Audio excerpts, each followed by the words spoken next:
Online at 560theanswer.com. Now, from the Signature Bank Studios, this is Chicago's Morning Answer with Dan Proft on AM 560. The Answer.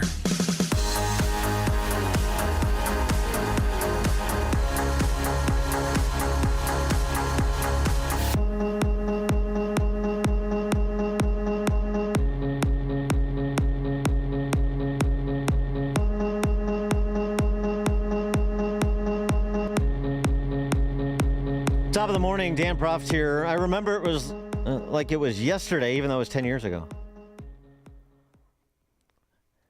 A piece in the Claremont Review of Books entitled The Flight 93 Election by Publius Decius Mus, a pseudonym that wouldn't be a pseudonym for very long. It was, I said at the time on the show, most important essay of the 2016 election cycle, along with contemporaneous pieces by Shelby Steele about our culture of deference and by Rusty Reno about the left's solidarity and marginality paradigm. But the Flight 93 election piece. 2016 is the Flight 93 election. Charge the cockpit or you die. You may die anyway. You or the leader of your party may make it into the cockpit and not know how to fly or land the plane. There are no guarantees, except one. If you don't try, death is certain.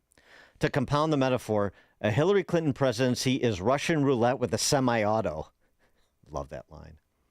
With Trump, at least you can spin the cylinder and take your chances. That was September 5th of 2016. Turns out to perhaps be the most enduring commentary of the last decade, too. A couple more pertinent parts of this. All of Trump's 16 Republican competitors would have ensured more of the same of the Obama years, as will the election of Hillary Clinton. That would be bad enough. But at least Republicans are merely reactive when it comes to wholesale cultural and political change. Their quote-unquote opposition may be in all cases ineffectual and often indistinguishable from support, but they don't dream up inanities like 32 genders, elective bathrooms, single-payer, Iran sycophancy, Islamophobia, and Black Lives Matter. They merely help ratify them.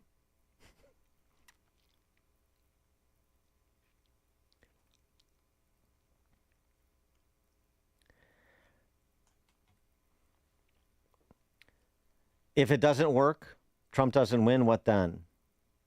We've established that most quote-unquote conservative anti-Trumpians are in the Orwellian sense objectively pro-Hillary. What about the rest of you? If you recognize the threat she poses but somehow can't stomach him, have you thought about the longer term? The possibilities would seem to be Caesarism, secession, crack-up, collapse, or managerial Davosy liberalism as far as the eye can see, which, since nothing human lasts forever, at some point will give way to another, to give one or the other there. Oh, and I suppose for those who would like to pour a tall one and dream big, a second American Revolution that restores constitutionalism, limited government, and a 28% top marginal rate. But for those of you who are sober, can you sketch a more plausible long-term future than the prior four following a Trump defeat? I can't either. The election of 2016 is a test, in my view, the final test, of whether there's any virtue left in what used to be the core of the American nation. If they cannot rouse themselves simply to vote for the first candidate in a generation who pledges to advance their interests and to vote against the one who openly boasts that she will do the opposite, then they are doomed. They may not deserve the fate that will befall them, but they will suffer it regardless. The gentleman who wrote that piece is Michael Anton. I'm thinking of Mark Antony, actually. It's Shakespearean almost. Michael Anton, the Jack Ross Senior Fellow in American Politics at the Claremont Institute and former Director of Policy Planning at the State Department. His new book, Dispatches from the Late Republic, which is available June 30th, and one coming right after that, Studies in Machiavellian Political Philosophy, that will be available in August. Michael Anton, thanks for joining us again. Appreciate it. Hi, how are you? Good. So 10 years removed, how do we do? I I don't know. I don't think about it honestly. I've had my nose in the two other books for the past many months, getting them ready for publication, reading, writing, editing. The Flight 93 election feels like, 10 years ago. It feels longer than that. So. Yeah, well, it does, but I mean,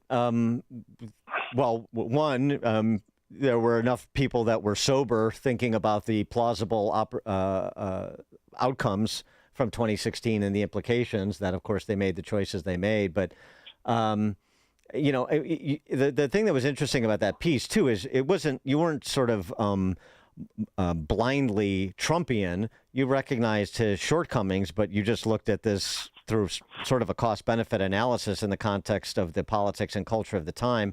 And I just would think, forgetting even Trump for a second, where do you think we've gone in the last decade with Trump as the central figure on the right on those scores? I mean, we've gotten the right has gotten a little better in a lot of ways. It's recognized certain truths. It's partially overcome its obsession with Reagan-era solutions that fit, a stagnating 1970s economy, but that didn't make sense anymore for actual challenges we've faced. But there's still a lot of that zombie republicanism out there that dominates the party, dominates thinking. So it's a mixed bag in my view.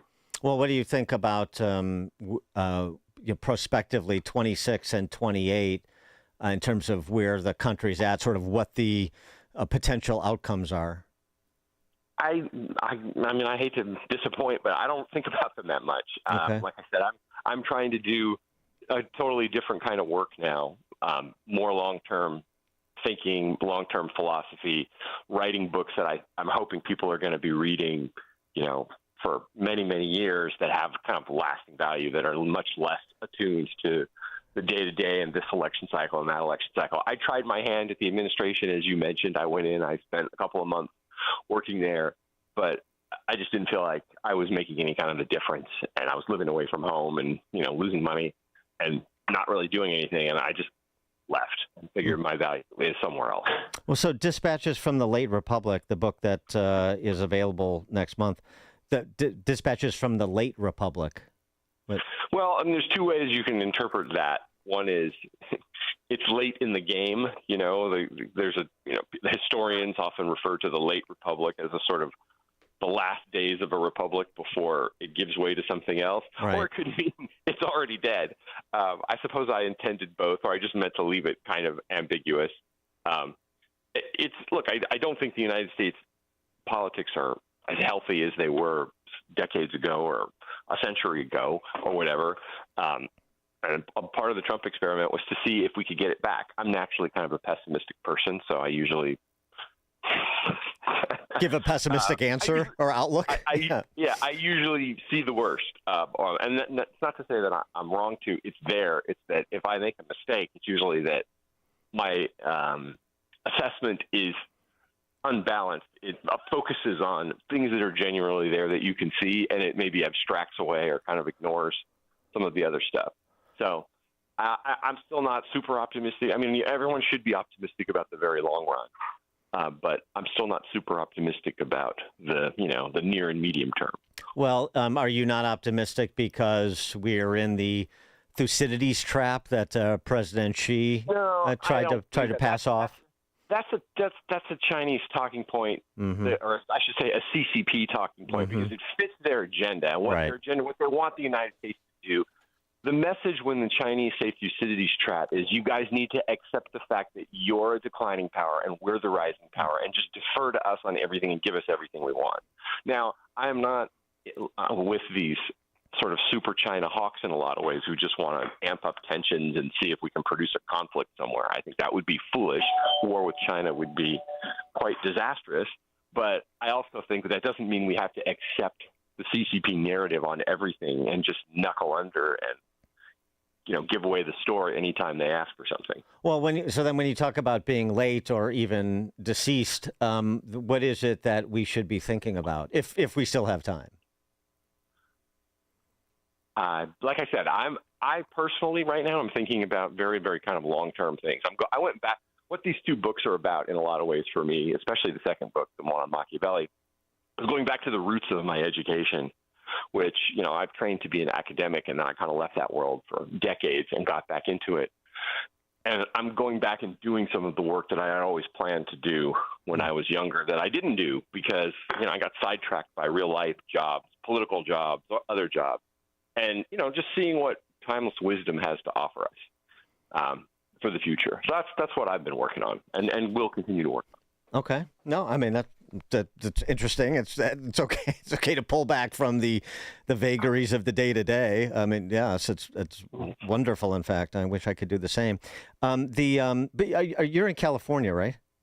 No, I grew up there, but I haven't lived there in years. Oh, okay. All right. Do you look at you look at any sort of modern day societies and make extrapolations based on looking at timeless wisdom? I mean, in other words, are you sort of bringing forward anything that is present to provide some understanding of the past? No, I think I'd probably do it more the other way. Okay. Look at the past to see if I can provide any understanding of the present. And that's a useful way to look at things, but it has its drawbacks. A lot of people they look back and they see something happen in the past and they want to just map it one-to-one on the present. And I know that doesn't always work, but I forgot who said it. There's an oft-quoted line, a bit of a cliche, but something like history doesn't repeat itself, but it rhymes. I mean, there are patterns. If human passions are the same and never change, which I believe, then things will recur, not exactly like they did, but they'll, a lot of patterns will look the same. Technology also affects things. So the United States is not going to repeat the trajectory of the Roman Republic and Empire exactly because our economy, technology, communications mean there's so many ways in which the present day is just completely different from antiquity. But I still think you can learn a lot from antiquity that will be directly relevant, if not directly predictive of what may happen in the future. Well, this is a line that's often invoked too, at least recently in the last few years, which is the Roman historian Livy's line about the fall of the Roman Republic, in which he essentially observed, I'm paraphrasing, that the problem with the Roman Republic is that we can stomach neither our ills nor their cures. And that's been sort of, as you say, mapped onto reality to say we know what's wrong and we can't deal with that because we can't accept what's required to deal with what we know is wrong. And I wonder if you think that's more the trap we're in. Well, look, the depending on how you count, if you accept the traditional numbers, dates, the Roman Republic, forget even the monarchy, just the Republic lasted almost 500 years. Well, we're in the 250th of the American experiment right now, literally this year since independence. I look forward, 500 years seems like a stretch to me. But is that because technology speeds everything up? Is it because we didn't do a particularly good job? Is it, I'm not sure what the answer is. But I think that what you said more or less happens to every society. A lot of things just get ossified, frozen in place. People, just look at, for instance, the debt problems that the United States has. There's not a single sentient person alive who doesn't realize that we have a huge financial imbalance problem. I mean, everybody knows it, right? I remember what the number is off the top of my head. It's like 37 trillion or something in outstanding, not just outstanding debts, but unfunded obligations. In other words, spending that's legally required by some law that if you add up what we're supposed to pay out and balance that against likely revenue streams, you get this gigantic gap. Everybody knows it, and yet we just keep doing the same thing over and over again. I long ago concluded that that's probably, given the way politics is now, an unsolvable problem until we really just go broke or the system seizes up and change is forced. But, I think we can chastise ourselves over that, and we probably should. Then again, if human nature is the cause of it, it's kind of like yelling at the weather. Yeah. We feel that in Illinois with $250 billion in unfunded pension liabilities against a $55 billion annualized budget. Yeah, no, I get that totally. Michael Anton is the Jack Roth Senior Fellow in American Politics at the Claremont Institute, former Director of Policy Planning at the State Department. His new books, Dispatches from the Late Republic, which is available next month. You can pre-order now at all the usual places. And Studies in Machiavellian Political Philosophy, which will be available in August. Michael Anton, thanks for joining us again. Appreciate it. Thank you. Take care. And Michael Anton joined us on the alphawealthgroup.com answer line. This is Chicago's Morning Answer. Your show keeps me alive during the week. There's nobody I'd rather listen to between 5 and 9 in the morning than you guys. On AM 560, The Answer. Project manager sought by Lane Christensen Company in Aurora, Illinois, to perform